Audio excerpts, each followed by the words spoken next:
The Vols are back.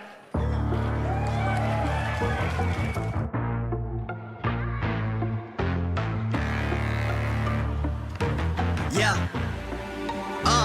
Money make the world go round. I'm trying to get it all right now. Everybody worry about the crown being. Look, homie, I'm the man right now. Talking to a peon, kind of time we on. Jump roll like the kind of take eons. Got a little buzz, it's time to go beyond. Can't look back, no time to hit rewind. Yeah, she wants to do S class. I'm like, move, you must ask. They pour way too much in your glass. Just move your hips like a hold up class. Get the gab, I talk that gap. Strut like up, man, I walk that shit. When I'm up, that's it. I'ma start living reckless. Get that bag, I'ma walk like this. Yeah, I'ma walk like this. Hit that lane, I'ma walk like this. Walk in the spot, but they all get lit. Tell them on flow, let me talk my shit. Every song bang when they drop in hit. Said on the man, post stop, no miss. Over your head, next time, don't slip. Play your part, better read that script. Yeah, I'ma walk like this.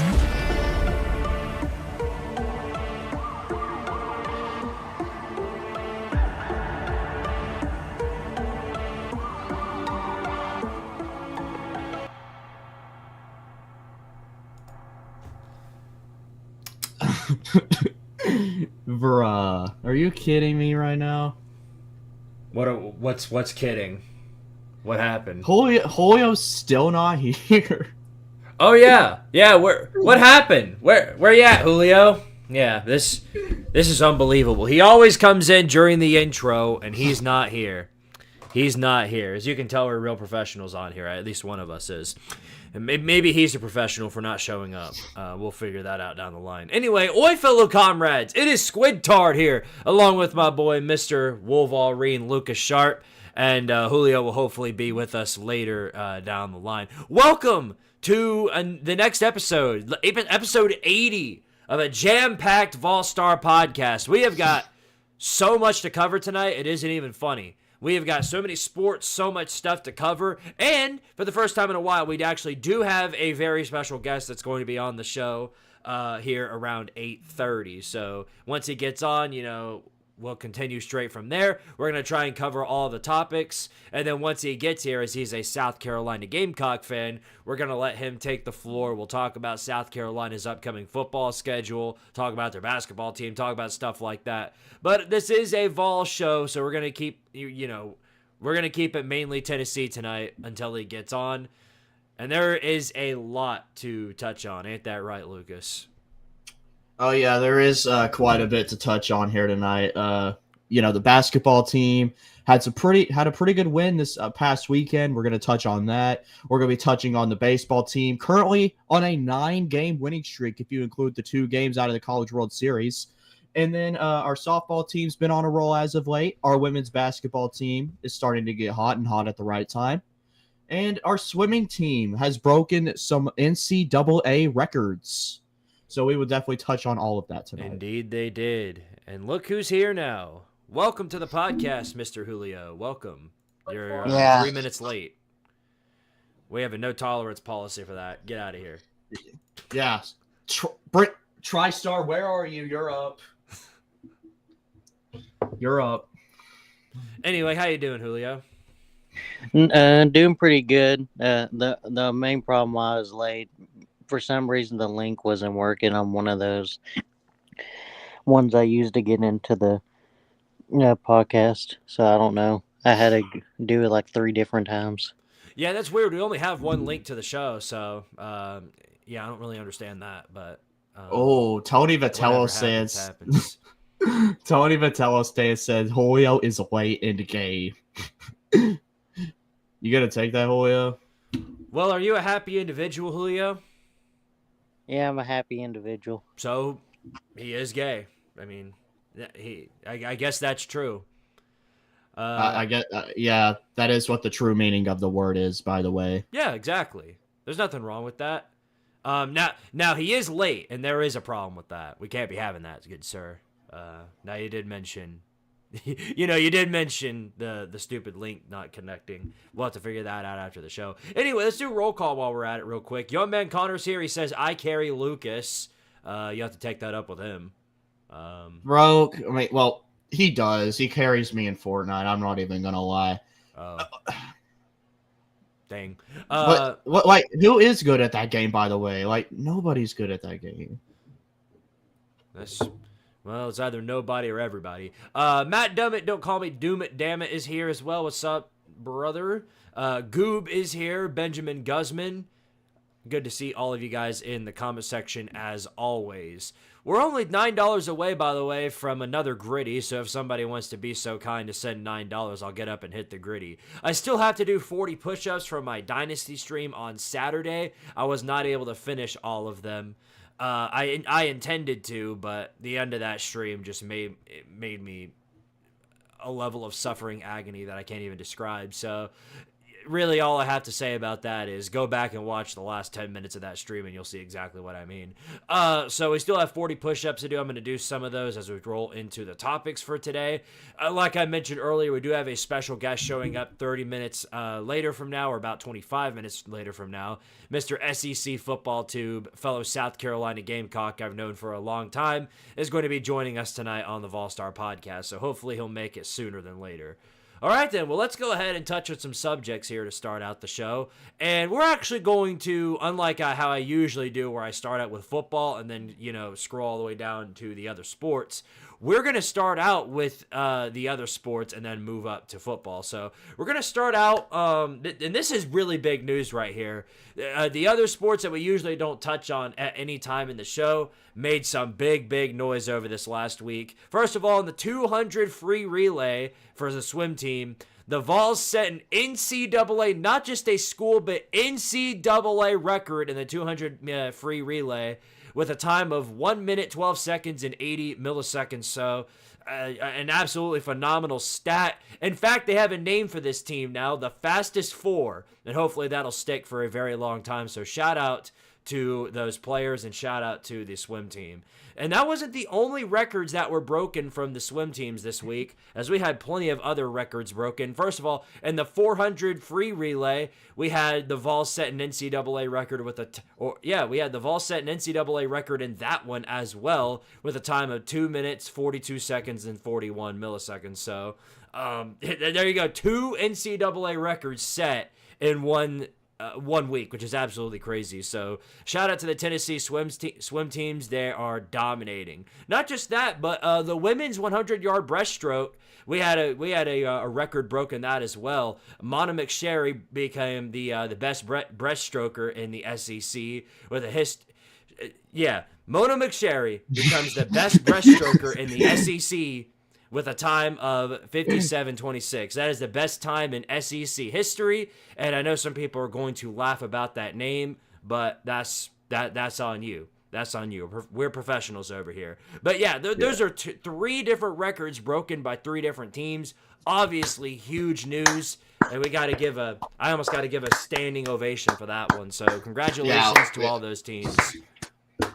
Standing go for everybody on the swimming team. Well, of course, I don't really watch the swimming team, but congrats to them for breaking the NCAA records. Hopefully, we can keep this momentum up for all of these other teams out here, for the swimming team, the tennis teams, heck, even our sports that aren't even affiliated with the NCAA, like rugby or cornhole. Stuff like that. Hopefully we can keep all of this up and show that we are an everything school. We are lacking in 0 sports, by the way, so take that into consideration while you're at it. Yeah, but don't say that around Georgia fans. It's gonna get them twiggered. It's like the boogeyman every time you mention everything school. They go absolutely insane, freaking ballistic. Like they care about baseball and basketball to begin with. During the season of March, they're nowhere to be found.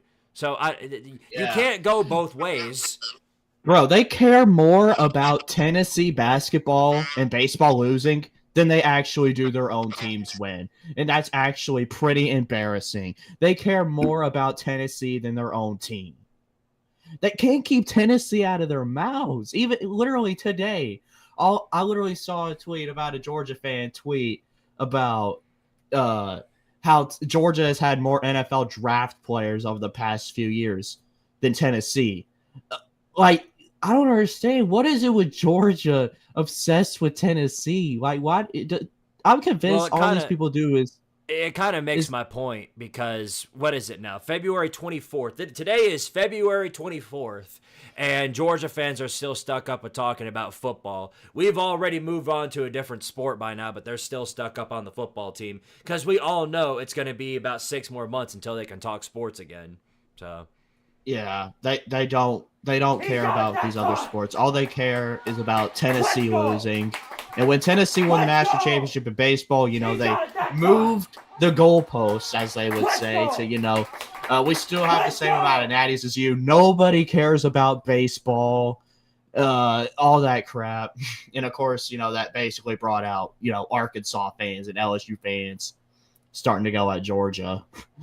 Sorry about that sound effect to everybody listening. We had a new subscriber come in during when Lucas was speaking, and it kind of talked over him. But I mean, I understood everything you were saying, but that kind of made me jump a little bit. I don't even know why it didn't show up on the screen, but nonetheless, I went ahead and removed it, so that will no longer be a problem, hopefully. Anyway, Julio, we didn't give you a chance to talk about that, so you go ahead and touch on what you think about the swimming records being broken.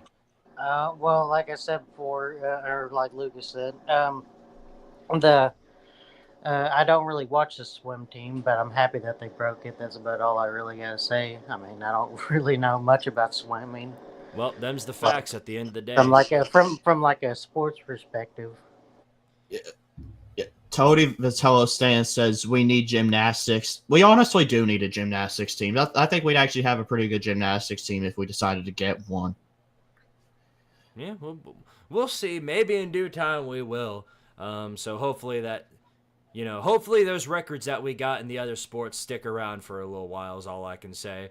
All right, now on to softball. We do have some softball news, of course. The Mary Nutter Collegiate Classic has finished up, and Tennessee, the softball team, finished with a 3-2 record. And while that doesn't sound all that great, sounds like an average everyday record, you have to consider the absolute gauntlet that they went through. So they started out with Oregon, and they lost that game 1-0. Then they went on a tear against Oregon State and Rutgers, 10-0, and then 10-1. Then they played UCLA, got a lead on them, and then, of course, things came crashing down. UCLA ended up winning the game 4-3, but then Tennessee finished it off the right way with a big W over Minnesota, 9-1. So definitely was not a bad record when you consider the absolute gauntlet that Tennessee had to face in that classic. Now, the season will continue on Wednesday with Radford coming to Knoxville, so hopefully things get trending in the right direction for Tennessee before we get into SEC play in March. Right. Yeah, right. For the softball team, it's definitely going to be hard to compete in the SEC this year, especially with adding Texas and Oklahoma, considering those two teams. And, well, I forget about that. Seem to disagree. But go ahead. Well, wait. I mean, I don't know why he disagree. I mean, it does make the SEC harder considering Texas and Oklahoma right now are ranked as the two top teams in softball right now. Especially, you know, Oklahoma. They've been dominating like the past 4 years. They've won the last 4 national championships. I think that we will be, of course, we'll be fine. I think Karen Week was a pretty good coach. I think we've actually been doing better ever since her husband decided to quit coaching the softball team. How about that? So yeah. I think the softball team will be fine. Hopefully we can get things going in SEC play, though. Like I said, it's going to be an absolute gauntlet in SEC play. Right. You got Texas, Oklahoma, Florida, LSU, A&M, Georgia, Arkansas. That's like 7 SEC teams or 8 SEC teams in the top 10. Yeah, the SEC don't screw around in softball, especially now that we've added Oklahoma and Texas. We're basically just death incarnate. Yeah, like it might be harder to win the SEC tournament in softball than it is to probably make the Women's College World Series in softball. You're probably right about that. I would not be surprised if that's how it ends up. You know what I mean? They might be better off selling in the SEC tournament. Right. Yep, selling exactly like Julio's Wi-Fi. That's the second time now his Wi-Fi collapsed. Hopefully he gets back into the show sooner than later. Well, I guess on that note, we'll move into baseball, the men's baseball. And what can I say? Defending national champions, another good week for the baseball team. That's all there is to it. Swept Sanford with absolute ease, all in due to the fact that Tennessee pretty much grand slammed by literally grand slammed their way through the competition. 5-1 victory on Friday, 7-3 on Saturday, and 11-1 on Sunday. So absolute domination. Tennessee is now 7-0, and hopefully that'll continue downwards. Or trending upwards in the right direction, I mean. North Alabama is who we're playing next, and that's tomorrow at 4:30 p.m. Eastern Standard Time. More of the same, I expect, up until we get into actual conference play, because obviously, we can't win them all. It's just going to be a matter of when we lose, but so far, that doesn't look like that's happening. And there are quite a few teams that aren't in the position that we have taken a loss, even though they might have won the series. But point still stands. Tennessee's undefeated. We feel like we're on top of the world right now, and hopefully we'll stick around and stick there. Yeah, this baseball team, of course, it's no shocker that they're good again. I mean, we all knew they was going to reload on talent. I mean, they had, a top 5 transfer class coming in and a top 5 recruiting class coming in. It's no surprise here. I mean, of course, you have Dean Curley coming back, Hunter Ensley coming back, who are really 2 big factors on the team last year. Same with Dalton Bargo. He's been playing pretty well. And then James Abernathy, the new guy on the lineup. Bro, that dude's got some wheels. He is, really fast around the bases. When he steals the base, he's already there before they can, before the baseman's able to catch the ball. That's how fast he is. Absolutely alarming. That's an alarming stat right there. Well, this is for sure, and a lot of people mention this, Tennessee's only played a bunch of cupcakes. They ain't no good. Well, so is everybody else. There's only a few teams right now who have actually played some decent opponents, and only a few teams in the top 25 have actually even done that. So, while I do agree that it's sort of hard to get a grasp on how good a team is based on how they do against high school teams, it's way tougher to play like that day in and day out in baseball than it is in any other sport, because teams are way more likely to have bad days in baseball or soft days or low days in baseball than they are in any other sport. It's hard to keep yourself motivated day in and day out when you're playing these high school teams. So if that's the talent we've got on the field, then I imagine we're in a pretty good position. I'd say so myself. All right, now Julio's back in, so now we're going to give him a chance to finally to discuss what he thinks about the baseball team. The baseball team, I mean, I feel like it's just regular Tony Vitello stuff. Beating up on inferior competition. Well, Sanford's not extremely bad, but, they're a pretty good, mid-major? 5 schools? Mid-majors. I mean, they're okay. Yeah, they're okay, I guess. They're better than your average elementary school. We'll put it that way. Yeah, they're better than Omaha and Cal Poly. Dang, you gonna take that, Bart? Yeah, it seems like Lola agrees with me. Cal Poly actually had a really good team. I can't remember. I think it was 8 years ago, 10 years ago. I know. Well, that was 8 or 10 years ago. I mean, I know. I'm just not now.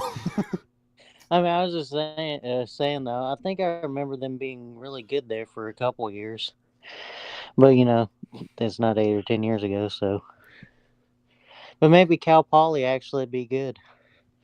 Omaha, I don't really. I think I'm surprised they're not, better because, it's in Omaha. Same with Creighton. They literally have the stadium where the College World Series is hosted at. How is Creighton not a good baseball team? That never made sense to me. Yeah, I know. That's how I always felt too. it is something. That is something to take into account. So I agree with y'all there. But yeah, same with, of course, the SEC and softball. It's going to be hard to compete in the SEC and baseball. You have, of course, Tennessee. You have LSU, A&M. Arkansas's looked good. Mississippi State's looked good. Ole Miss, Vanderbilt, Texas, Oklahoma. What can I say? The entire SEC is pretty good. Even you have South Carolina and Alabama both undefeated right now. Yeah.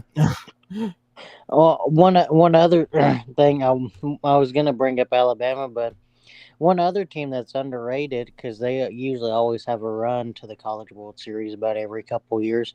Oklahoma is always a pretty underrated baseball team.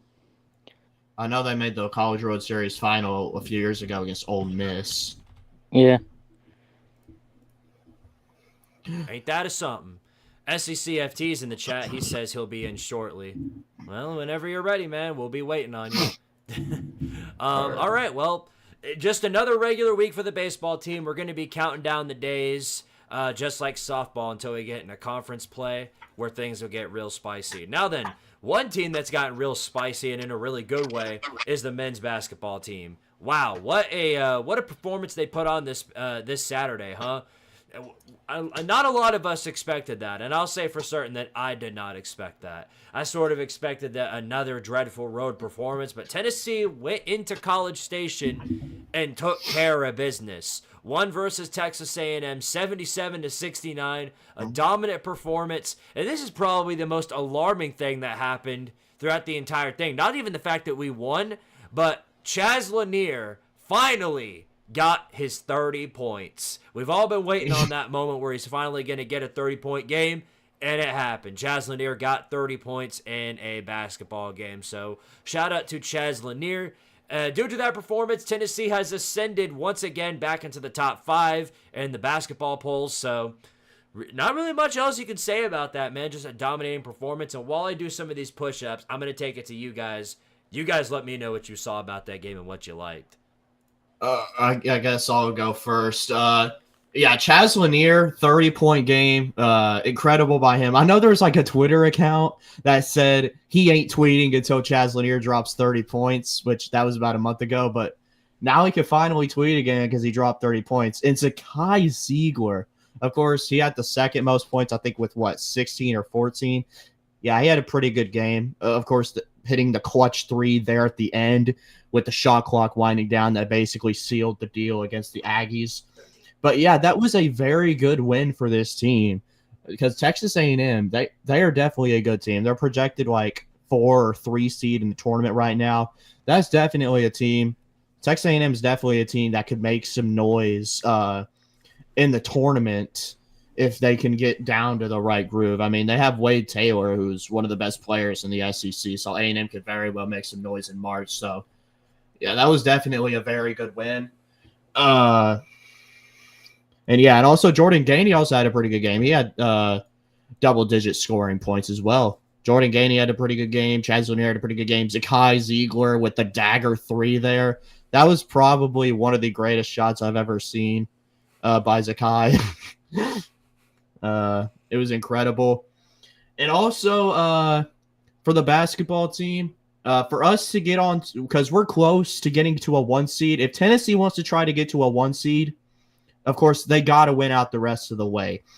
This tomorrow night, we take on LSU, which we should beat LSU. LSU is one of the worst teams in the SEC right now, but we of course shouldn't take them lightly.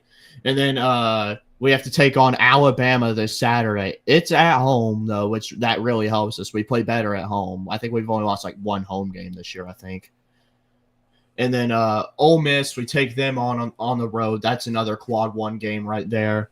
And then we take on South Carolina at home, which South Carolina, no offense, SEC, but South Carolina is the worst, I think the worst team in the conference this year. Like, I'm sorry, they are bad, which is shocking to me because South Carolina had a pretty decent squad last year. It's shocking me how South Carolina was bad, but like I said, for Tennessee to win, for Tennessee to get that 1 seed, they got to win out, which is a possibility. And then they got to hope that some of these other teams lose. Houston, we got to hope they lose tonight against Texas Tech. That's their toughest game left. We got to hope that Houston comes out and lays an egg against Texas Tech here tonight. And, yeah, I guess that's pretty much it. I think you mostly touched on the stuff I was going to touch on. I'm especially, with Zakai, with the way Zakai and Chaz played in the game. But one thing I was happy about, which ties back to that, is just our offense finally showing up on the road. Like, how many times have we seen this year where our offense comes out on the road and absolutely lays a freaking egg and does absolutely nothing? Crazy, I know. Yeah, and not to mention Texas A&M. They are a good defensive team. That's what they're mostly known for, is their defense. Yeah, well, I was about to say, they were, ain't Wade Taylor the one that kind of carries them on the offensive side? Yeah, Wade Taylor's their best player. A whole lot of that. We basically showed that if you slow down Wade Taylor, you basically slow down their entire offense. Yeah, well, I mean, that's what I was saying, though. That's how A&M is. I mean, A&M's a pretty good team, though, so. Yeah, like I said, A&M, if they can get things down to a pad, they could make a run in March. I'm not saying they're going to make like the Final Four or anything, but they could very well make like the Sweet 16 or Elite 8. I'm just hoping that when we make the tournament, we don't get matched up with like a 7'5" center. I don't know if anyone's got any more of those, but I mean, the only one I could think who has one is like Florida, but I don't even think he starts. No, he's like 7'9" actually, and he's redshirting this year. Yeah. So yeah, we should be good. We should be good. And I know there's some people who said they don't want the 1 seed because what if Tennessee goes out and loses like Virginia or Purdue in the first round of a 16 seed like Fairleigh Dickinson or UMBC. But honestly, I don't see it happening. I don't see us losing to a 16. I think the odds are better of us losing if we're a 15 or like a 2 seed against a 15 seed than we would be a 1 seed against a 16, because the 16 seed is naturally not as good of a team most of the time as a 15 seed. While the difference isn't, ginormous by any standard, it's still noticeable depending on which team it is. Yeah. Well, I also think it depends on the team and like how they play basketball also. Because if you look at especially the teams that like have upset teams, either it's usually very old school teams that, just try to pound the rock, like a Fairleigh Dickinson, or like a more modern team like St. Peter's that just loves to chuck up threes and hope they go in. Mm-hmm.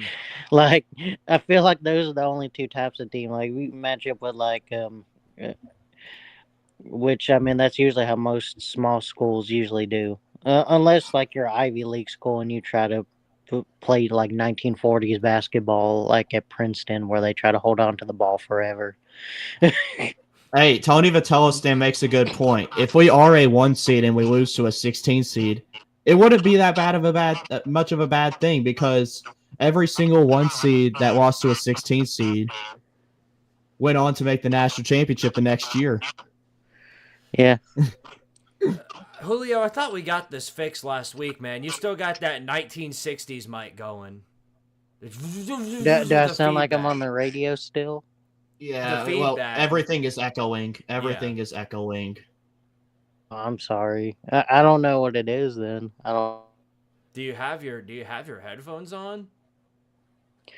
No, but I'm on my computer, so I don't know. You need a pair of headphones is what you need. Yeah, if you get headphones, it'll stop the echoing. Well, I'll make sure to charge the headphones or whatever. All right, we're counting on you next week. We're counting on you next week. All right, I'm sorry. Oh, you're good. Yeah, you better be sorry. I mean, okay. Anyway. Well, I thought it would be fine if I was on my computer. So, but Right. I guess not.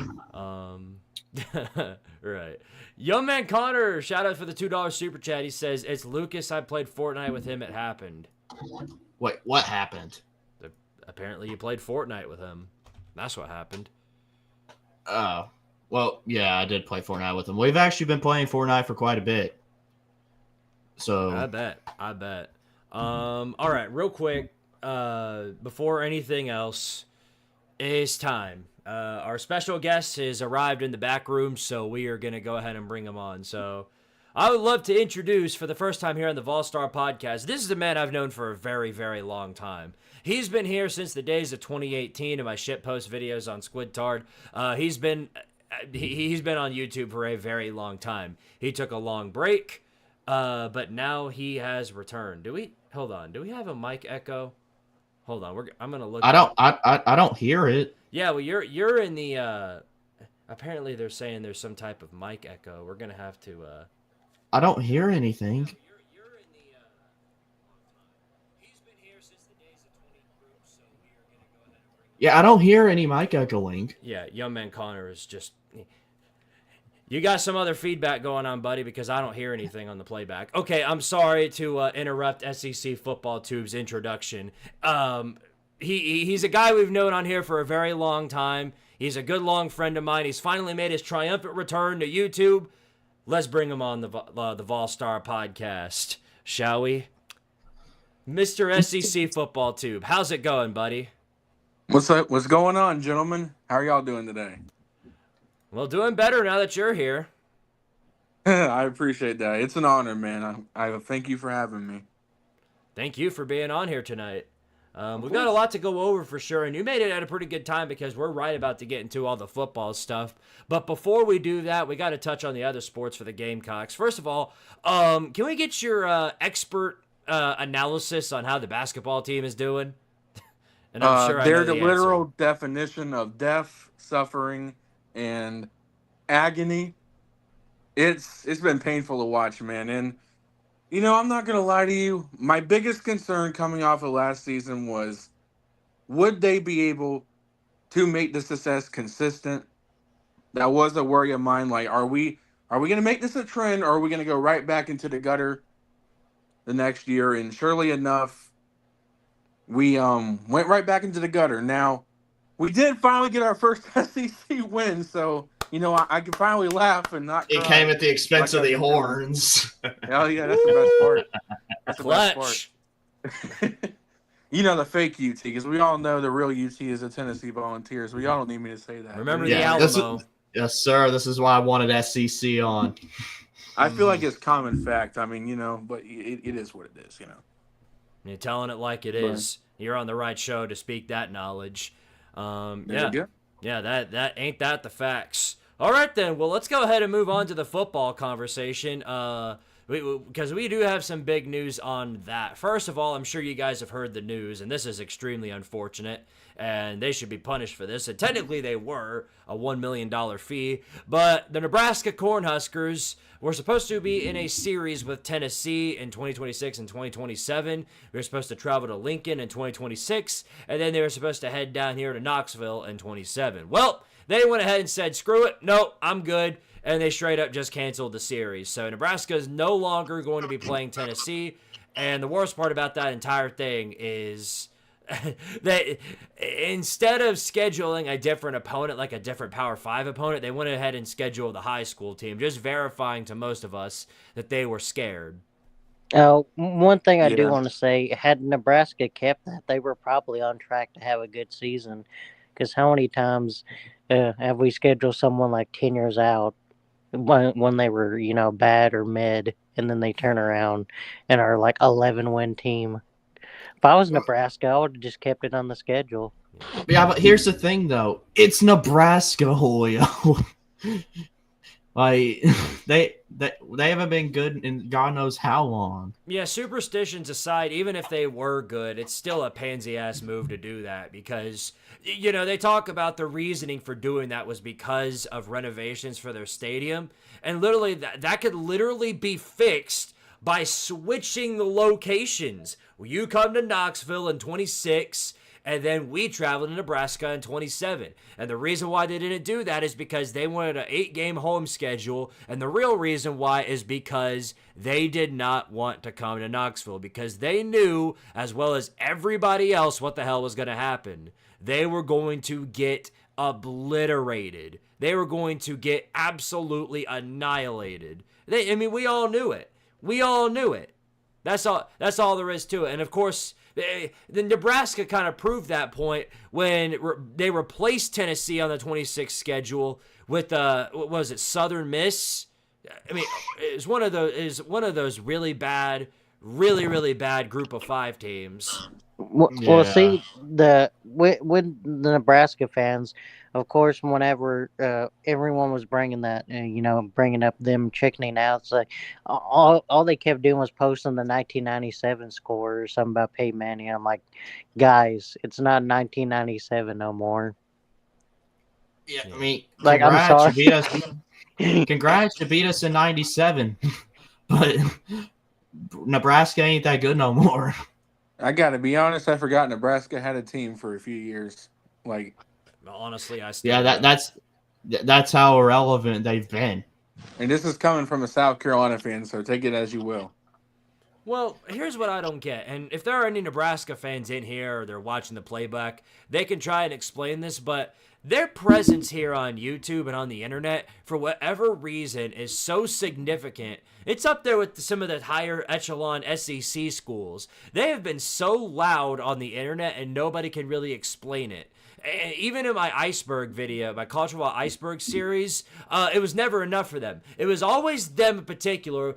Where's the 2013 Nebraska-Minnesota game? Who gives a crap?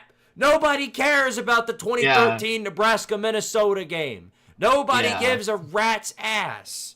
That's why it wasn't on there. Nobody cares other than you. And I don't understand. The world does not revolve around Nebraska anymore. It hasn't revolved around Nebraska in 20 years. So get that out of your head. Didn't it take them 10 years to finally make a bowl game? Yes. Like, dude, they are a dead program. Yeah. 2016, before this year, 2016 was the last time they made a bowl game. And you want to take a great guess at what happened in 2016 in that Music City Bowl? Oh yeah, Tennessee gave belt to ass. Disemboweled them. Derek Barnett reached his sack record, surpassed Reggie White in that game. Thank you guys, really appreciate it. Thank you, by the way. I will say though, in that iceberg video, I know this would probably make a lot of Nebraska fans happy. Did you mention the greatest 3-9 team ever in that iceberg? No, because there is no such thing as a great 3-9 team. Nebraska fans would think differently, sir. They think there's a great 3-9 team because that's about the best season they've had in 15 freaking years. So funny enough, there's actually a person on YouTube that did like an entire video on that season, like how crazy unlucky they were. It's kind of insane, actually. Like the math and everything. I was like, thank God that didn't happen to Tennessee because I could totally see it happening. Yeah, the football gods punished them, and in my humble opinion, they need to do it again because they have. It's not even just this. It's not even canceling this game that makes me so mad with Nebraska. They went further beyond and went ahead and canceled their spring game too. So now we got no more spring game for Nebraska. Oh, Matt Rule's scared that we're going to steal his recruit. Who wants to go to Nebraska to steal recruits? You're the same people complaining that Nebraska can't recruit anybody anymore. Now you're afraid that we're going to come in and steal your recruits. The last time... Oh, sorry. I don't want to interrupt anybody, but the last time I cared about Nebraska was when Alshon Jeffrey in 2011 held Mary their ass at like halftime. That was pretty funny. Yeah, Nebraska. Yeah, honestly, nowadays for a recruit, who wakes up and goes like, you know what? I want to go to school at Nebraska. Well, I mean, maybe if I like to have a corn weed in my mouth all the time and smoke cigarettes, maybe. if it was the year 1995, you'd probably say something different. But it's no longer 1995. The rules have changed, and they know it. That's why they're pansying out of all these big games and don't want to play their spring game. If there's anybody to blame for ruining college football, it's not Tennessee, it's Nebraska. It's absolutely Nebraska. Canceling rivalry games. Oh, boo-hoo. I don't want to play the tough non-conference game anymore. We want to head to the playoffs. Listen here. Your schedule could be filled with 15 North Dakota States, and you're still not making the playoffs. You're not. You are cursed by the football gods to be sitting in football purgatory for as long as the football gods allow it to be. It doesn't matter who's on your non-con schedule. Right now? Nebraska. Oh, okay, because you were way closer in that 1 year last year than Nebraska has been in a decade. So, dude, I swear to God. That moment you realize South Carolina is more relevant in football right now than Nebraska. And Nebraska's supposed to be a blue blood. Wow. You know, South Carolina's own blue bloods lately. You see what we did to Oklahoma last year? My God, they'll never be the same. Well, Nebraska is a blue blood, but it goes back to my point that they're stuck living in the past. That's their. That is what they show for college football. That is what they do. They are a team that lives in the past. Well, the reason they're a blue blood was because they just pumped a bunch of farm boys with steroids. Oh, so they cheated to be a blue blood. Well, I mean, everyone cheated with the steroids back then. You know what? Hold on. We've got time. You guys want to take a road trip? We're gonna take a road trip to Nebraska. No, a road trip to Dummy Land. So what's the difference? Fair point. What is the difference? Yeah, what's the difference, bro? Yeah, Come on. Can't argue with that. But strap yourselves in because this is just what I wanted to do. I always wanted to go to Nebraska. Said no one ever. The last time Nebraska was relevant, Elvis Presley was still alive. Damn. Yeah, it ain't baseball season, so they're not around. But here you go. I'm gonna show you guys this. This is just a taste at what I've been having to deal with since they started the iceberg stuff. And this is absolutely ridiculous. Okay, so here. This is we'll start out here. Part three.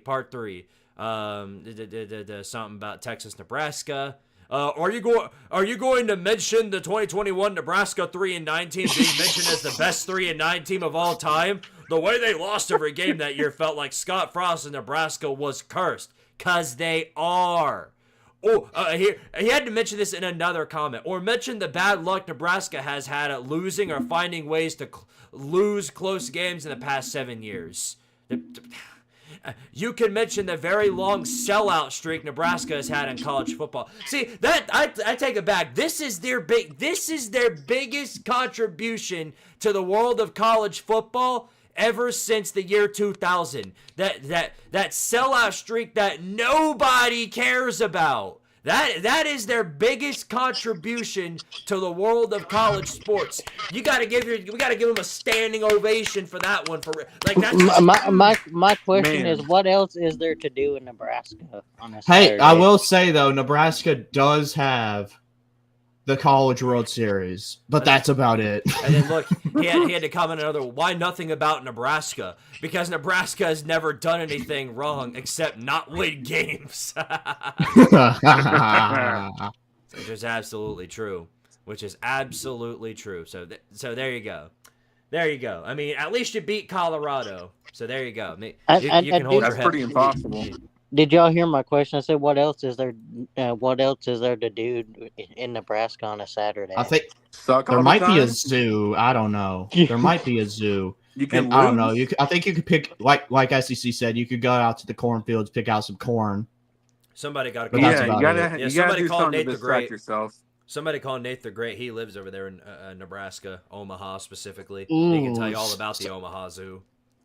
Oh God! Somebody save Nate. That too. Young Man Connor forgot to read his super chat. Appreciate it, man. Nebraska deserved to lose the 2009 Big 12 versus Texas. Dang. Yeah, well, now that they're doing all this, I'm almost convinced that they did deserve to. And here we are now.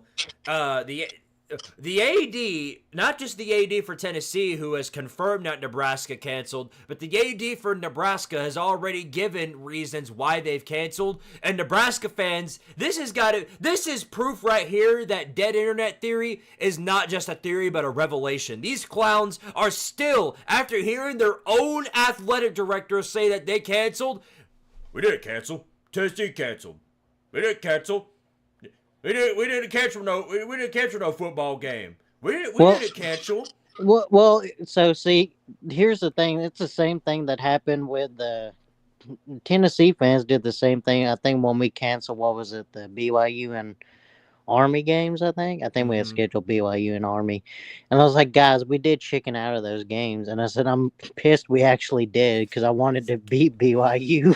Yeah, you did it too is not an excuse. No, but whenever they brought that up, I'm like, yeah, and I'm pissed at my team for backing out on those. Yeah, like I'm sorry, but if you're backing, I was like, I understood we were bad then, and we were. There was a good chance we'd probably lose to BYU or something like that. But I was like, right. I was like, that's still no excuse to back out of a game, especially if you already scheduled it. That just makes you look like more of a coward. Saying we did. Oh, we. Go ahead. I was just gonna say we canceled the game with Army out of respect. We have respect for the troops.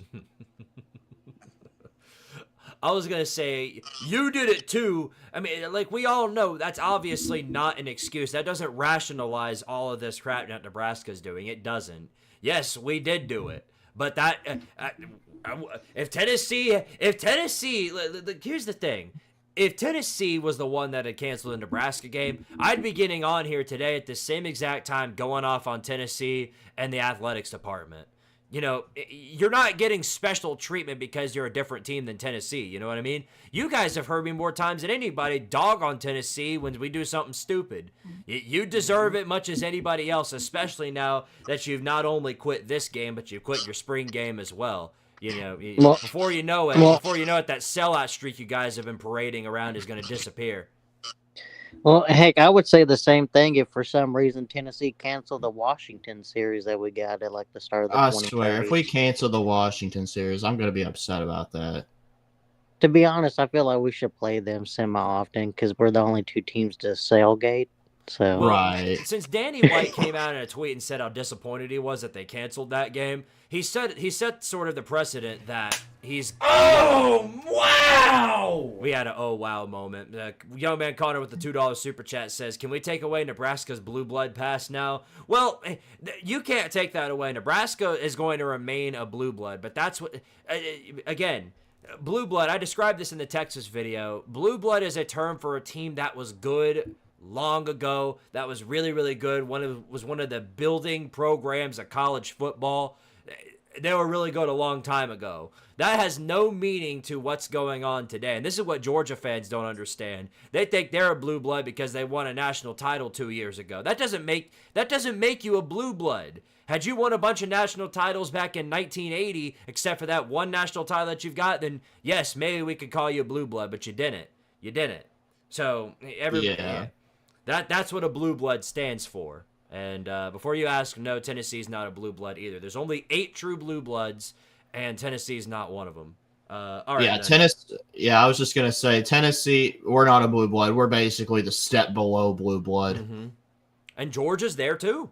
So I mean, call it. I mean, there's nothing wrong. There's nothing wrong with that. There's nothing wrong with saying like, you know, your program's like a top 20 or 30 program of all time. I would say Tennessee's somewhere between 9 to 12, probably between like 10 to 12 now.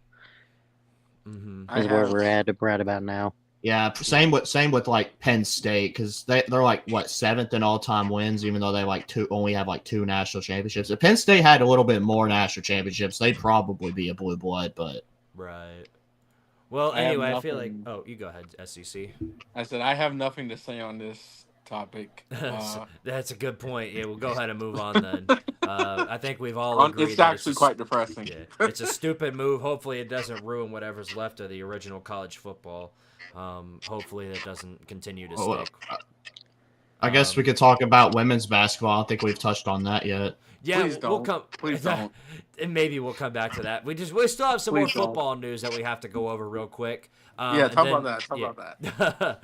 And then we're gonna let SEC talk about South Carolina's upcoming schedule in football, and then he'll get a chance to touch on that, what he thinks. So real quick, here's some of the last updates that we need to talk about. Some upgrades, significant upgrades to the coaching staff of Julio. Mute up, please.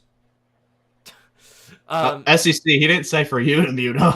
No, you're good, SEC. No, Julio, I just wanted to Yeah. mute while I'm not talking, out of respect. Oh, you're good. You're Oh, good. you're good. I thought I was muted. Sorry. No, you're fine. No worries. Anyway, upgrades to the coaching staff. We've got quite a few to go over. Of course, ever since Mike Eckler left as our special teams coordinator to go to, guess where? Stupid ass Nebraska. We've had to find a new special teams guy. That might be the best things. That might be the biggest win Nebraska's gotten against Tennessee in a very long time right there. Anyway, back to the more important things. Evan Crabtree is our new special teams coordinator. Shout out to him. Hopefully he does a really, really good job, and I expect for him to fit right in with the rest of this coaching staff. Along with him, some of these guys have been upgraded and have received promotions. Levorn, quote, Chop Harbin, Levorn Harbin is our new outside linebackers coach. And, what can I say? Some more upgrades to the defense is all we need right about now. And then John Bonamego, he's our new assistant special teams coordinator. He'll be coaching along with Evan Crabtree. And here's an interesting little factoid, and Lucas, I think you'll like this one. John Bonamego was actually the head coach of Central Michigan from 2015 through 2018. So, interesting little factoid right there for you. Oh, yeah. And you said he's our linebackers coach? No, he is our assistant special teams coordinator. Oh, then, yeah, our special teams is about to be really good then, because we all know how good Central Michigan can be. Right. Well, he does have a large amount of experience with special teams. He's he's actually a pretty old guy, and he's got a lot of years of special teams under his belt. So, we're gonna see real quick how it goes with him. Here's some recruiting news, and there's not a lot to touch on, but 2026 5-star wide receiver has plans to visit Tennessee. Yes, that's right. 2026 5-star wide receiver has plans to visit Tennessee. The 5-star and number 1 wideout recruit, Tristan Keys, has a spring visit set for Tennessee among 4 other of the top-tier teams. And he'll be visiting Knoxville March the 10th. So we'll keep track on that one down the line. We'll still have a lot of time to talk about that. Last thing here is the early win projections have been released for a lot of teams, including quite a few SEC teams, and the early win projection for Tennessee is 9.5. And as it stands right now, I'm taking the under on that. Hopefully I'll be wrong though. I don't care. I'm taking the over, baby. 16-0. 16-0 until we ain't. Yeah, you're telling it like it is, at least. I mean, at least he's honest. Right. That's how I try to look at every year too. 16-0 until proven otherwise. That's right. That's how every team should see it. Reminds Central me of, Michigan 16-0 until proven otherwise. It reminds me of old Volunteer Roadshow. He used to come on every single week with we're going 15-0. I promise you that. So maybe he's on to something there. Maybe he's on to something. I mean, hey, if you say it every single year, you're bound to be right. Perhaps he might be on to something. We'll see. Unless you're Florida and have never won a national championship while being undefeated and have never had an undefeated season. Even we had one like in the early 1900s. Yeah, or if you're like the Buffalo Bills. Ouch. Dang, Buffalo Bills strays. Dang. All right, then. Well, SEC, since you're on here, man, I wanted to give you the rest of the remaining time dedicated to South Carolina. Obviously, as we all know, the Gamecocks have had a phenomenal football season last year. Phenomenal for South Carolina standards, considering where they were previously. You go from 5-7 to 9-3 and just a few spots shy of the college football playoffs. That's a pretty good improvement right there. Not only that, I mean, like, you had a couple of really close games, nearly beat Alabama, lost by 2 in that game. Of course, the pick 6 and ref ball screwed you over against LSU. And I'm going to go back and cry now. Yeah, can't blame you for that. Not sure what happened against Ole Miss. That has to sting losing to Juice Wells. We don't talk about that. We don't talk about that. That never happened. That never happened. SEC. This is definitely an online therapy session. How do you feel about Brett Bielema? Ooh, ouch! Someone hold me back. Yeah, hold him back. Hold him back. Hold him back. Nah. I can't. I'm gonna show him a signal too. Y'all might want to hold me back for that one. I trolled Beamer for that initially, but that was kind of a dick move by Bert Bielema. I wanted to blame Shane Beamer for popping off. I probably would have done the same if he had done that to me. I can say something about that if you want me to, real quick. By all means, go right ahead. All right, I'll mute up. In sports, I mean, passion strikes people. Coaches and players, they'll make gestures. They'll do stuff like that. But in my opinion, I do think it was kind of classless, and I don't blame Beamer for responding like that, because hey, when someone disrespects you and your team, you're supposed to respond. What kind of coach would you be if you didn't? Like, what kind of coach would you be if that didn't light a fire under your ass and the team's ass? I mean, it just, for me, I get everybody where everyone's coming from saying, oh, Beamer's a clown, oh, but, again, I'm not saying Beamer's perfect. I mean, the dude has some flaws, but I don't blame him for that one, I do think he was right for getting angry because, hey, look, it's 2025. When someone disrespects you, you strike back.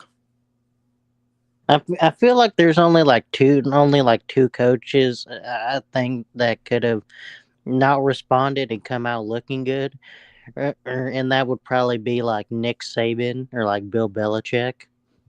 Like, if they said nothing, because that would have been a down year for them or whatever, and they still would have had national championships or a Super Bowl or something.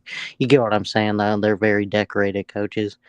But I feel like, especially if you're a coach that hasn't won a national championship or is an up-and-coming coach, you kind of have to respond to disrespect, or you come off looking kind of bad. Yeah, that's kind of where I'm at. Like, again, I get what everyone's saying, because I get Beamer's some of his post-game comments. Excuse me, I can't talk. From 2023 was kind of off the rails. Some of what he said, kicking the locker after the Florida game and everything. I mean, at least he showed some emotion though. So yeah, but for that. I totally get it, but yeah, Lucas, I'm gonna get you back for that. So this is a therapy session for you, Lucas. How do you feel about Neyland North and how that worked out when you made the trip up to Columbus? Want to bet on that, sir? Wait. Hold on. I'm gonna interject here real quick. I have a response set for his response. Why, man? Why? My day is now ruined. 5-1. My day is now ruined. Dude, you're copying my streams again. Does that about describe it though? SECFT. Does that about describe it? That does. You're gonna show when you cried on my stream. You're gonna show that. Aren't you 1-3 against Squidtard, dude? Like, respectfully, be quiet. SEC, no. Shut up, SEC. Cook his ass. Shut up, SEC. Yeah, let him know about it. Cook his ass. Whatever. Yes, I was very upset when we got our butts handed to us by Ohio State. I mean, of course, the pain felt a little better knowing, of course, Ohio State would go on to win the national championship, but I'm not really that much more mad at Ohio State. I'm more mad at Michigan, honestly, because when they beat Ohio State, they basically awakened Satan himself when they beat Ohio State. So I'm more mad at Michigan. I hear you. So, if you want me to say one thing about Tennessee real quick is, you know what? Like, in all seriousness, trolling aside, I know that was a very brutal way for y'all to end your season.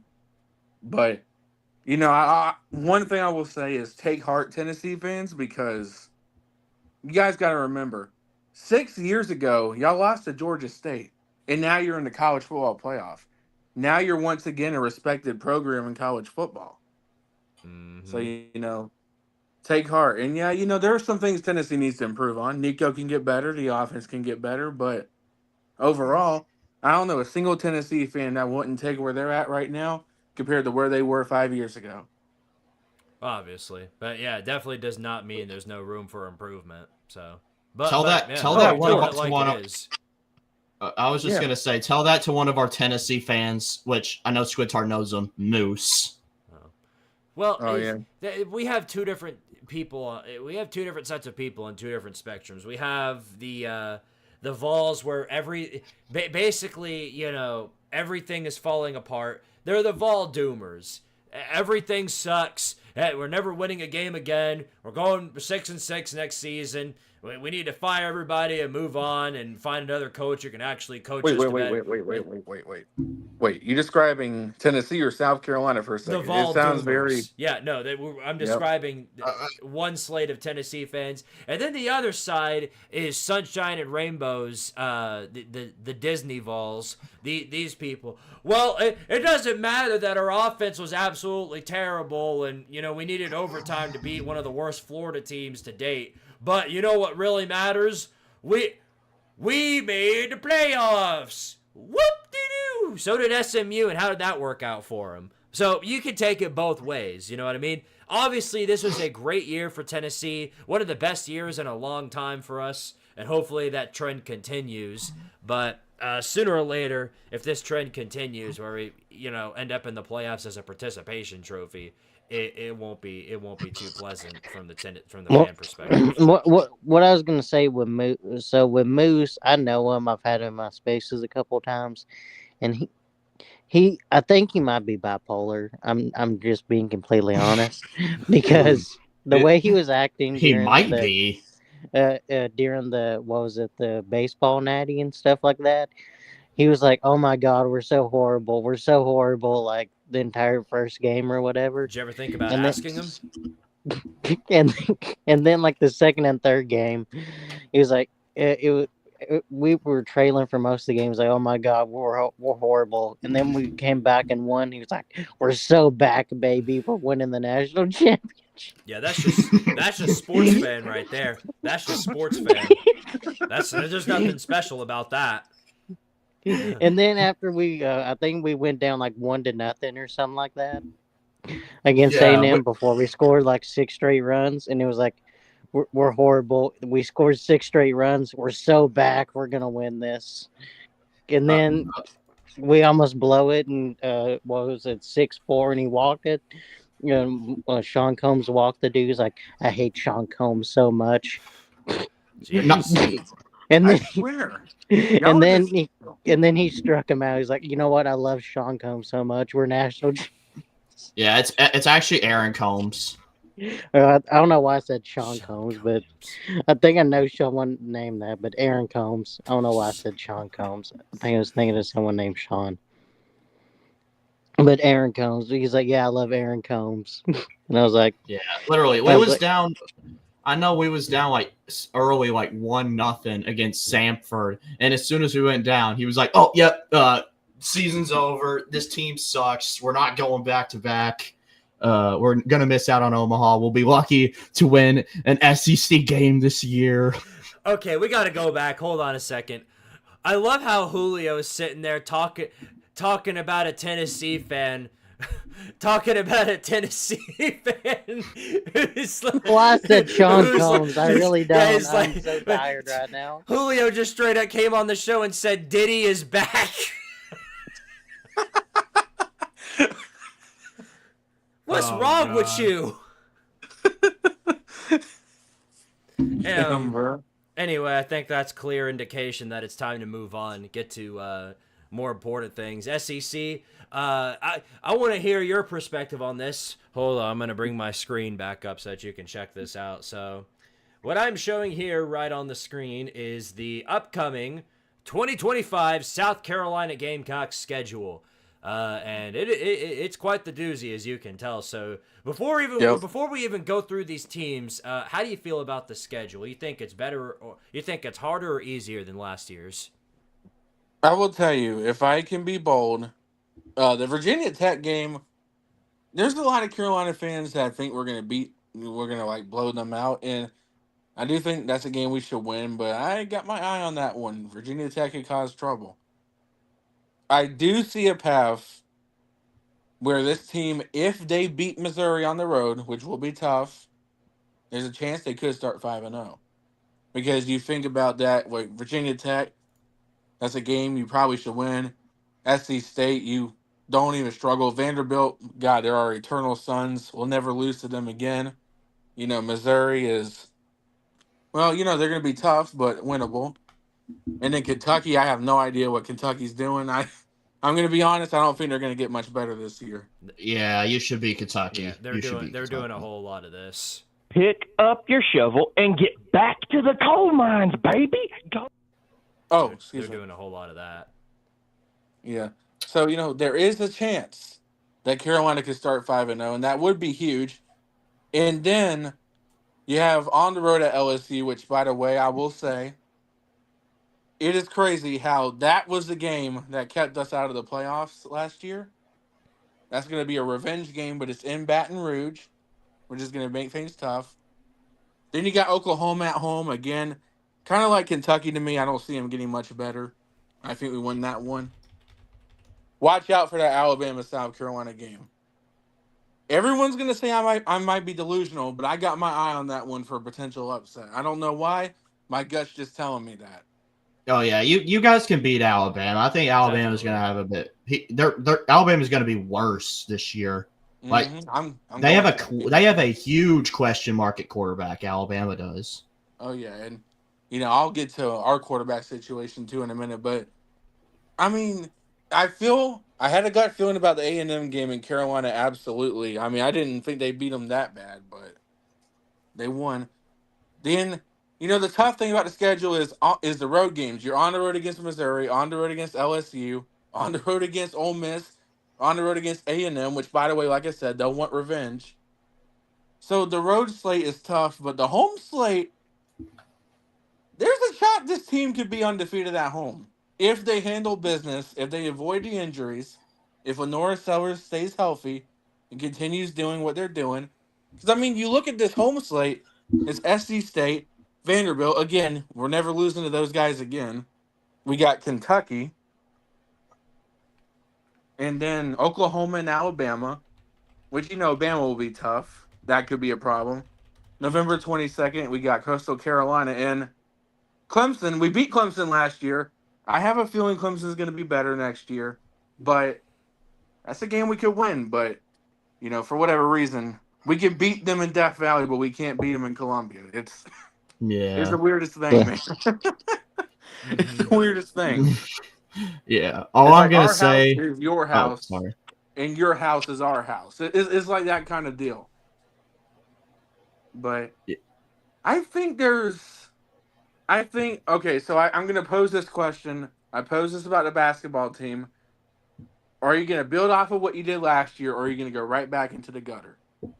Because as easy as this schedule can set up well for Carolina, it could easily be a disaster as well. So we'll have to see how everything goes, but I love the chance for South Carolina to hit 8 wins or more again this year with that schedule if they avoid injuries. We got a new running back incoming, which is a great pick. I can't memorize the dude's name for the life of me, but a really massive get. We lost a lot in the defensive line, but we still have Jalen Kilgore and a couple others, so we're not completely falling off the rails, but definitely some concern about the edge rushers because obviously, you lose Kyle Kennard, you lose Nicky Mawari, you lose Tonka Hemingway, you lose all those guys. You lose Rocket Sanders as a running back, but you replace him with another good one.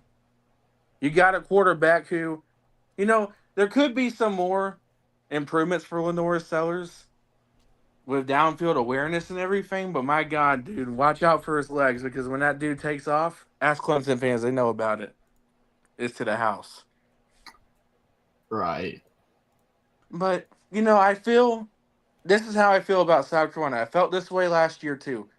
It could go either way. It could very easily turn into another good season for Carolina, but it could just as easily turn into a disaster like 2023. I'm leaning more towards it being sort of like last year. I think South Carolina can hit the 7 or 8 win mark, maybe even 9 if this team, wins the games they're supposed to and doesn't trip up to a Vanderbilt or a Kentucky or an Oklahoma, teams you shouldn't beat. But I feel pretty good about this season. I mean, we'll see what we can do. I think we got a good shot. Yeah. Well, here's what I think. There are a lot of pretty fun games on here that I think will be interesting. Starting with that Virginia Tech game. Now, I think Carolina should win that game pretty easily, but I have no idea what sort of to expect from how good Kyron Drones is going to be. The only thing about him is that he's got no weapons around him. So I think South Carolina should blow him out, is what I think. Yeah.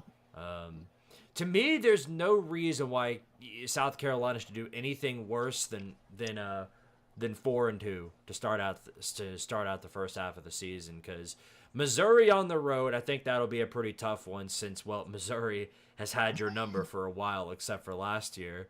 I still have nightmares. Right. Well, Kentucky, y'all should absolutely win that one. I think Mark Stoops could very well be out of a job by the end of this year. I think this is his last season. Spoiler alert. Yeah. Vanderbilt, I think they're going to be tough too. Diego Pavia coming back for another year, but I think Sellers will just be too much because unlike Pavia and Vandy, you guys have got a legitimate defense. So listen, we haven't lost to Vanderbilt since the dinosaurs were last on Earth. All right, so history just tells us.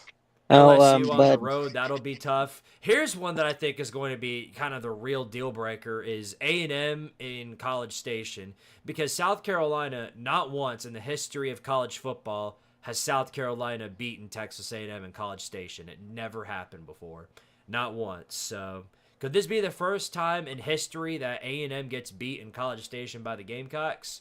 We'll all be keeping our eyes on that. Possibly. I say this.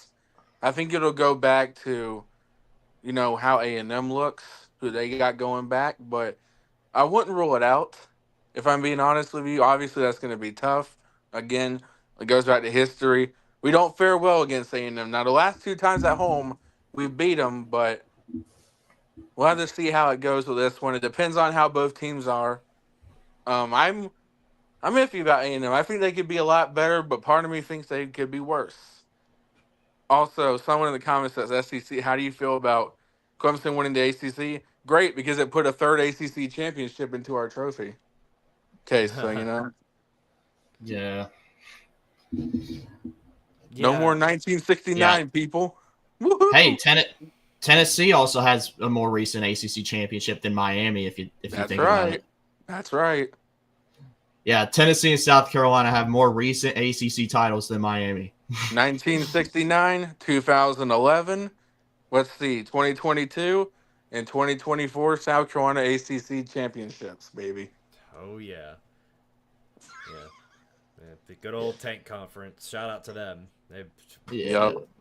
Good old Tank Conference. Well, I'll say this, and Lucas and Julio can give their opinion after mine, but the way it looks, this schedule, I think this is actually a tougher schedule than last year. And while I do think South Carolina will be still a good team this year, I think they'll take a minor step back. I don't think they're going anywhere like 5-7 or something like that, but you're talking about LSU and Baton Rouge, A&M and College Station, Ole Miss, Alabama, Ole Miss at Oxford, as I said. And for whatever reason, you guys play Clemson better in Death Valley than you do at home, so that's going to be a really tough one there as well. So this is looking like an 8, maybe an 8, 7, around the 7 and 9 range. If I had to pick right now, I'd say 8 and 4 is what you'd be looking. And I take that as a Gamecock fan, honestly. You That's gotta not a realize bad I'm year. still traumatized from the Muschamp years. So. Right. That's not a terrible year. But yeah, But you know, I feel good under where Carolina football is heading. It's just nice to see somewhat of a ground because all I really want to see from Carolina, I want to see them do more than just 6 wins every year. I want to see them be successful. And last year, it gave me that little taste of what we did in the Spurrier years. You know, Kyle Kennard came within 1 or 2 sacks from breaking Clowney's record. He was that close. Mm-hmm. And again, like I said, if we had made the field goals against Alabama, if ref ball and us blowing a 17-point lead never happened in the LSU game, Carolina would have been in the playoffs. I mean, we'd be having a major discussion about South Carolina right now. But like you said, it's the road games that look to be the killer because LSU on the road, A&M on the road, Ole Miss on the road. Like, good Lord, you know what I mean? Right. It's like it's devastating. It's never easy for South Carolina, especially when you're in the SEC. But heck, no one thought we were going to do anything last year, and look what we did. So you never know. right. That's right. You never know. One Yeah, we thing I've could go noticed with 16-0 Beamer, for all we know. his Which we all teams know usually that's start the definitely year happening, right? slow. Right? Hold on, what did Why you aren't you say? guys saying yes? I was saying that What? with Beamer, a lot of his teams like start the year slow usually. Dude, I went to that old Like I've Dominion. just noticed that like South Not Carolina last tends year. to start slow. Carolina Well, not came on last year, but fire I'm against saying Kentucky. typically they do. Dude, I went to that old Dominion game. Oh, I oh, sat for okay, yeah. that crap, and I was like, "Oh my god, my blood pressure, bro." And that was pretty depressing. yeah, it was. And I'll admit, leaving that game, I called my dad and I said, "Look, if we play like this all season, we are screwed. We are not winning. Like we'll win 4 games if we play like this." And clearly, they proved me wrong. That first half alone put Beamer on the hot seat for a week. Oh yeah, I Oh yeah. remember. Like Oh I yeah. rem. Yeah, I remember. Like at that first halftime came around. All I saw on South Carolina Twitter was fire Shane Beamer like Yeah, and everywhere. that brings me back to what I wanted to say earlier was, were you guys describing Gamecock Twitter or Vol Twitter? Because I swear we're like the exact same. I Like, think it almost every really... fan base is the same. Right, Roughly. right.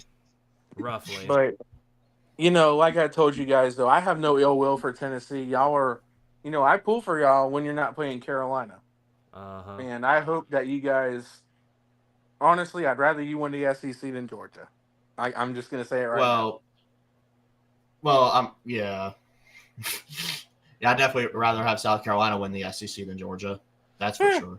Hey, college football 25 exists for a reason. Am I right? That is true. Well, I'll give you credit for this, SEC. We're about to wrap up the show. I do want to give you credit for this beyond anything else, is that we have, you've been on this show since 8:30, so you've been on here for about an hour, and you have yet to mention the 2022 Tennessee-South Carolina game. So I got to give you kudos for that, because every other South Carolina fan I've known besides Andrew are very quick to let me know about that. Because it's one of their biggest wins in program history, and that you was can like agree what, with that. 2022? Like, Yeah. come on, what does that mean anymore, bro? I mean, yeah, it was awesome when it happened, but it's 2022, man. We're in 2025 now. Like, how's that going to help us today? You guys see how easy it is to be rational? And what? It's just like that Alabama game for 2010, bro. Like, how's that going to help us today? Like, hey guys, come to Carolina. We beat Alabama in 2010. Oh wow, nice accomplishments. When little brother upstairs has 3 national championships and a buttload of ACC titles. Like, wow, what a nice recruiting pitch. Like, how's that going to help us? Damn Yeah, right. Exactly. Like, you don't see us like bragging. Tennessee fans like bragging when they beat Florida, like back in 2016. That was like the first time Tennessee's beaten Florida in like 10 plus years. Yeah. Now, don't get me wrong. I did enjoy that game. That was special. I did not. I know it sucked for y'all, and I am sorry, of course, what happened to Hendon Hooker in that game. That I don't care how much the game cost money. I never want to see that, man. Oh, Because, yeah, of course. and I'm sorry I had to come at y'all's expense because y'all are great Tennessee fans. some of the other loudmouth morons that exist in every fan base that I wanted to suffer on that day, but not you, Squid, not you, Lucas, not Juilio, or any other amazing Tennessee fans that actually are, they trash talk the right way. They don't take it to a personal level. Some people need to realize this, man. Trash talk is the fun in the sport. It's the fun in the sport. Don't take it personally. If someone says Yeah. your team sucks, dude, when someone says my team sucks, I laugh and I agree with them. I make jokes Yeah. about it. I mean, yeah, we have as much ACC titles as what Vanderbilt has wins in a year. I mean, like, that's funny. Like, I gotta be honest, that's kind of funny. Mm-hmm. Right. And let's just be honest here. Of course, we all poke fun at each other, like make fun of each other's teams and stuff like that. But yeah, you're right. We shouldn't take anything personal because at the end of the day, I think we can all agree it's just a game. It is. Well, I think this is for certain. If you at any point in a football argument use a personal insult, you've already lost. That's what I think. It doesn't matter how witty you are at football talk. The moment you use a personal insult, you're done. You're done. You can be in Alabama.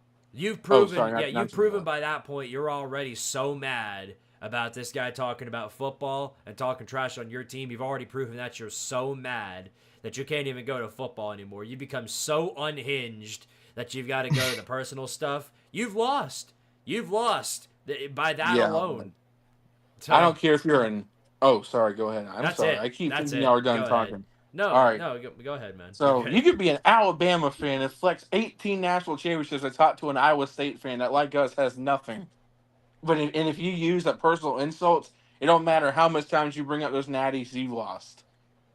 You've lost to a team that's got like absolutely nothing, like Mississippi State, like South Carolina. I'm depressed again. Yeah. Mm-hmm. Like, hey, you're not as bad as Mississippi State. Don't compare yourself to that. Yeah, no, that moment you realize South Carolina.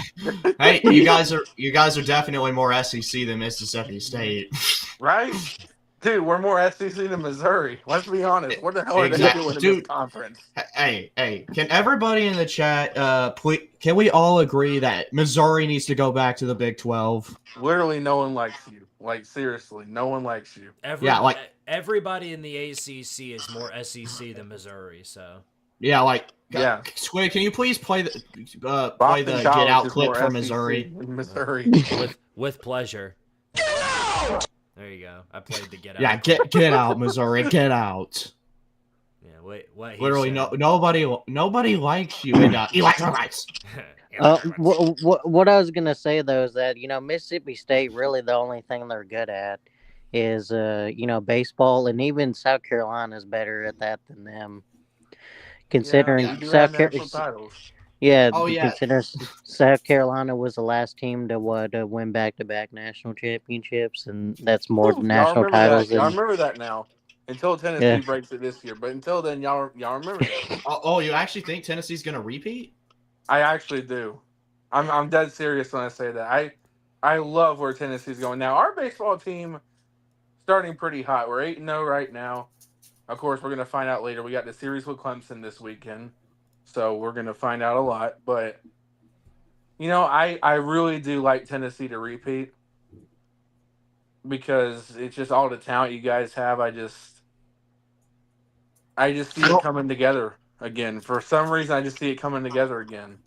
Well, also another thing, we got a pretty young team this year, and there's hardly missed a beat. Almost any of the freshmen have hardly missed a beat that they played. The real question is if Tennessee is finally going to win a game in the SEC FootballTube March Madness, because you guys have yet to do it. Time will tell. Time will tell for sure. That's right. I don't like I really say. If you put me on the team, we'll definitely win. I got you. I'll make a me character for you right now. All right, let's go. I'll carry the team on my back. All right, so you guys are winning the Natty. Yep, yes we are. Just as soon as Tartara University wins their Natty, we gotta get. Dude, how did you do that? How did you make that? I'm actually curious. There's a website on EA College Football Builder. Yeah, it's called EA College Football Team Builder. and that's how I All did right, that. so we're gonna make Lucas knows what I'm talking about with this. We're gonna make the Southeastern Baptist a real football team, baby. All right, bro. For some reason, Here, why don't Bruh. you? I got 26 more push-ups to do. Now's a better time than ever to explain that joke for the chat. So you do that. I'll Yeah. take care of these push-ups. Oh boy! So one time during my live stream, we were joking about football teams, and all of a sudden, Andrew or Lucas, one of you guys brought up the Southeastern Baptists. Just made up a team. Right. What would the logo even look like? Would you? I guess I don't know. Maybe have an S and a B and have like a cross in between it. Right. Up, down, up, down, up, down. Come on, Squid, Right. do more. Up, down. Come on. But yeah, Put your back into it, girls. Up, yeah. down, And Andrew up, said down. he was the one who originated the joke. But yeah. Also, I'm surprised he hasn't mentioned women's basketball on the. I don't want to talk about Well, it, sir. Well, I mentioned women's basketball, and SEC said he wanted to talk about it. No. Okay, listen, that UConn game traumatized me, okay? It's Hey, man, like, UConn's a good team. UConn, there's no shame in losing yeah, to but UConn. we've been dominant for like 3 years. We this is the most games we've lost women's basketball in 3 years, and now I'm uncomfortable. Let's be That's honest spoiling here. right there. That's being spoiled right there. Well, see, South Carolina was. I mean, here's the thing. How do you think I felt as a child whenever, it was the end of the, Lady Vols dynasty, and then we went to being mid. South Carolina women's basketball fans and the other team scores a point. Why, man? Why? My day is now ruined. 5-1. My day is now ruined. Accurate. Dude, stop! Stop! Accurate. No, it's not accurate. It's very much accurate. That's not also accurate. that's It's also not Tennessee. accurate. That's Fake also news. Tennessee baseball fans when Tennessee doesn't win by 20 runs. No, that's actually this.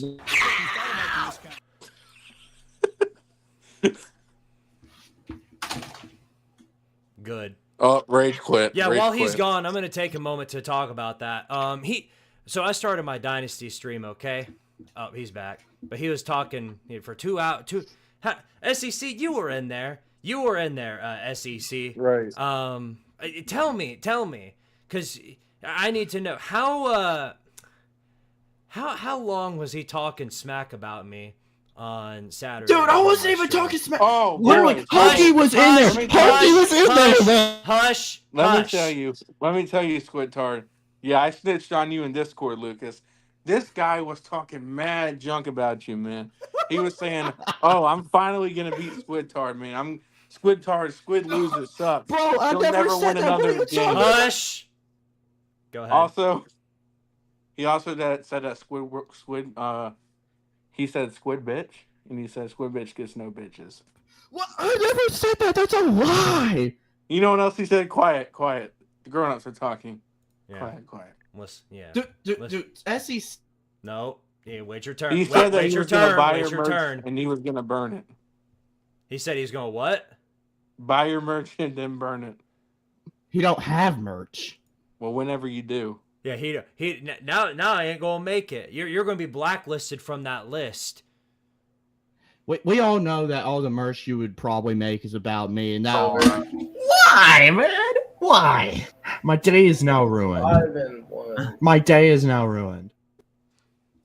The context Do on it to that, by the yourself, way, is man. I scored a touchdown in my Dynasty stream.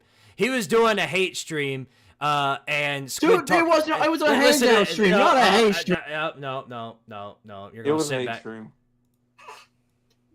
Yes, it absolutely was a hate Stop stream. lying to these innocent This is people. so alarming, Connor okay? was This is there. alarming. This is the most alarming thing ever, okay? Lucas does a 3-hour stream where all he does is sit and watch my stream and get on his hands and knees and pray that I lose, only to watch me continue winning.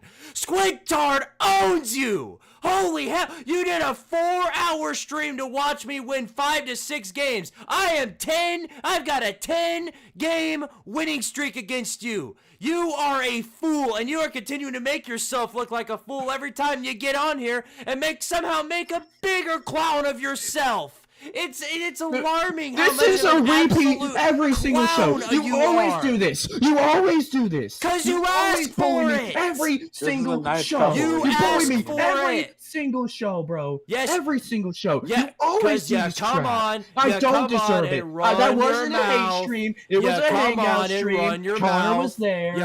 You spent a 3 Dude, stop. 3-hour No, live you're stream where all wrong. you were That's doing where is you're smack wrong. talking me. Yes, you were. I saw it for half the stream. You had my Dynasty stream on screen share. For half the stream. We all saw it. Everybody in this comment section knows exactly what I'm talking about. You spent a 3-hour live stream watching me beat you again and again and again. How does that make you feel? How does that make you feel? It's more sad than Nebraska. It makes me, you know what? It makes me feel great because I know you're a liar. You lied to all of these innocent people in your comment section, and they actually believe you. They actually believe you.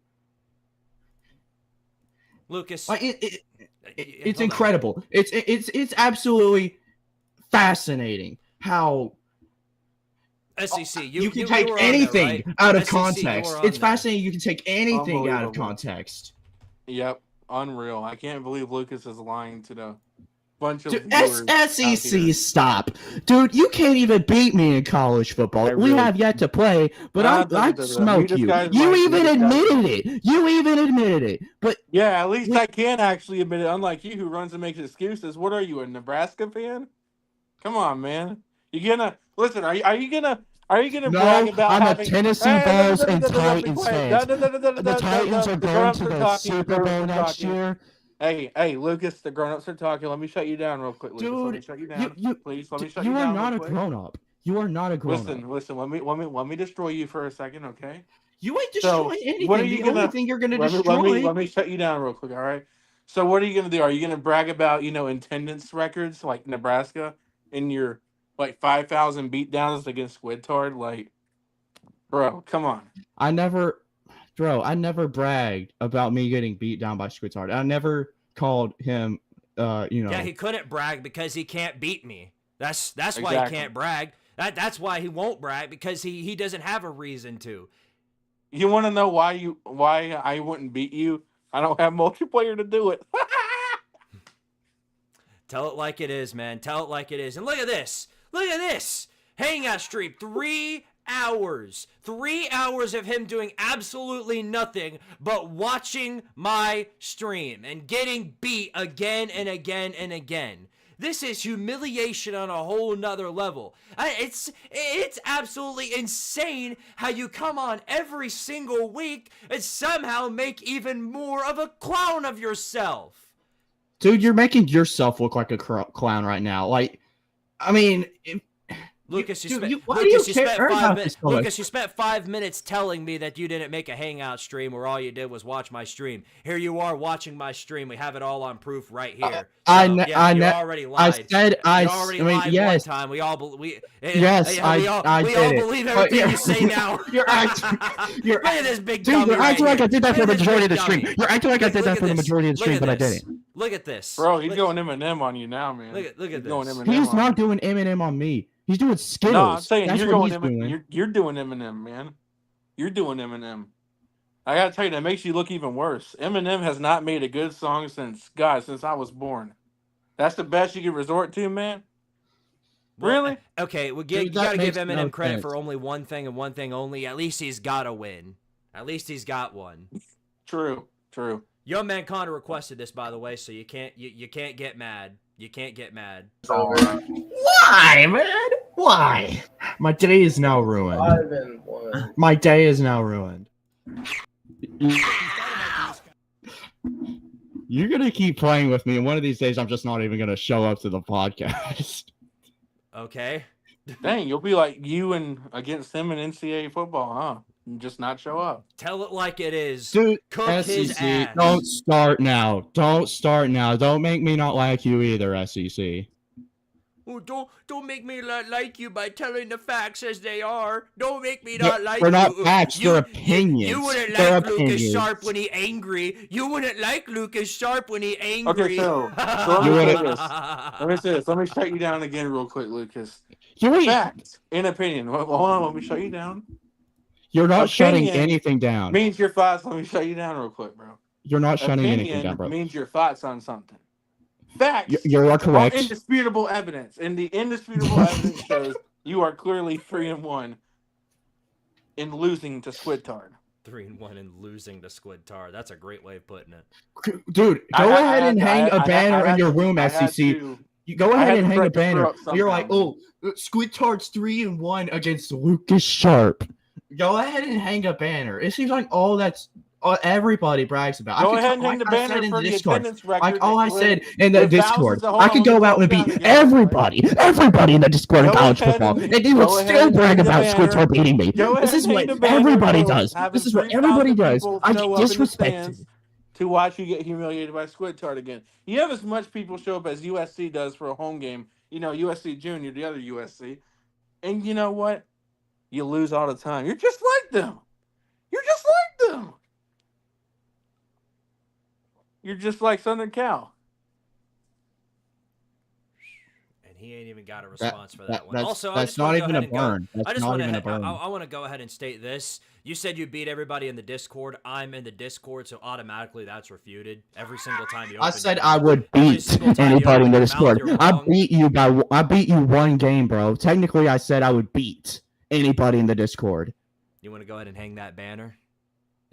Yeah, I would. I'm not hanging anything. anything. Head on that one. Hang your head. And on also, you came in my stream. You said in my stream that you was gonna get a quintessential winning streak over me, dude. That doesn't even make any sense. Quintessential means 5, sir, dummy. And I already did. In fact, I've got a 10-game winning streak against you because you spent 5 games of mine watching me, only to watch me beat your ass again. I didn't watch you 5 games. Did. Yeah, you did. We have it on. We have it on stream. We have it on stream. Congrats, you can record. Congrats. Hey, Squidtard, if I may for a second. You're destroying him right now. So wouldn't this count as, an 11th straight win? It's not it's a negative 6 straight win. I've got such a big winning streak against him, nobody can keep track of it anymore. That's how big it is. It's like South Carolina and Vanderbilt. You know what you are? You're Tennessee against Ohio State. You spent the entire week smack talking and talking a bunch of shit to get your ass handed to you. That's what you did. So you keep asking for it every single stream, and then I give it to you, and then you claim victim. I don't get it. I don't think I'll ever understand it. So that's all there is to it. That's all there is to it. Dude, we do this every single show. Like, it's ridiculous. You want to know how to get started? 40 minutes of us talking sports, and then you out of nowhere want to take crap out of context. Out of nowhere! Oh my goodness, you are so... I gotta get out of here for that. Yeah, get out of here. Get out. All right, chat. Let me ask you something. Who got beat worse? Nebraska, Lucas Sharp, or Drake? One of those guys got beat worse. Drake did. I did not get beat worse. You are a liar, SECFT. I should have never... Hold on. You said I'm a liar real quick, right? Dude, I invited you on the show. I brought you on this show. Yes, I asked you to come on the show. The one who let me. It's his channel. Well, I asked Squidtard to let you on. Dude, I've been Squid's friend for a long time. I mean, I could have asked and he'd still let me on. Maybe. I don't know. I would have just forced him. I would have just said, hey, let me on the stream or I'm going to make you watch highlights of, Uncle Lou talk trash about Tennessee. You know what? Whatever. You know what? Is everybody having a good time in the chat? Is everybody having a fun time making fun of Lucas Sharp? I sure am. I know everybody's having a fun time making fun of me. Everybody's having a fun time. Everybody's having a fun time. He wondered, why do people being mean to me, though? Yeah. Good. So let me ask you now that you're back here. Yep. All right, I'm sorry. So Lucas, listen. Yeah, Lucas, I'd be sorry too. Yeah, All right, Luke guys. explains that the only reason you let me on the show was Guys. because, Hold up. you know, Guys, Pause. serious note, please, serious note. Yeah, go ahead. My parents are getting mad at me right now. I'm being a little bit too loud, so yeah. oops. So yeah. Yikes. Yeah, That's another L, bro. yeah, it's getting pretty late at night, so in reality, I probably got to get off here soon. Yeah, that's probably the cue right there. Did you guys know this is the greatest show on the internet? I didn't know if that was Right. necessary to mention, but it is. It is quite the biggest show. Now, Julio, I mean- since you've quietly been sitting in the corner for a good 15 minutes, why don't you go ahead and take us out here? Okay. I guess I hope everyone enjoyed the argument show. I guess Yeah, what we he can said. nickname it. That's Uh, what it is every single week. Also, I guess go Vols, and that'll be it. I guess. All right then. SEC man, it's great to have you on the show, bro. Really appreciate it. We're gonna go ahead and let you go because I'm getting out of here anyway as soon as the stream comes to a close. So, Squid, it's been an honor, man. It's been an honor. I appreciate you having me. I had a great time tonight. You know, anytime you want me back on the stream, I'll be down for it. It was a fun one. You know, I've been watching you for a while. You do a great job, man. You really do. You do a great job. Love your stuff per usual, and yeah, I look forward to continue seeing your success, man. It's been amazing. appreciate it, bro. We'll be looking forward to having you back on pretty soon. Alrighty, y'all have a good night. And Lucas, sorry for cyberbullying you tonight, but just remember, it's okay. Not everyone is 1-3 against Squidtard, so you know, take that with you. Bye.